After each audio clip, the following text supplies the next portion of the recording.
নমস্কার, আমার নাম আরাধ্যা মণ্ডল।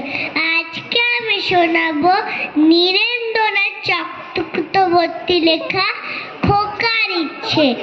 উঠতে বসতে বাবাকে বলবো তোকে কি আর হতেই হবে তোকে দেশে মস্ত ইঞ্জিনিয়ার। মাথায় সুরে কর খোকা তুই আমার কথা রাখ, ডাক্তারিতে হয় জানো তোর দেশ নাম ডাক। জেঠু বলেন কি হবি তুই, আমি সেটা জানি, তুই হবি এক নোবেল জয়ী বিখ্যাত বিজ্ঞানী। একই সঙ্গে সবাই বলেন অন্য কিছু নয়, এবার তোকে হতেই হবে স্কুলের ফার্স্ট বয়।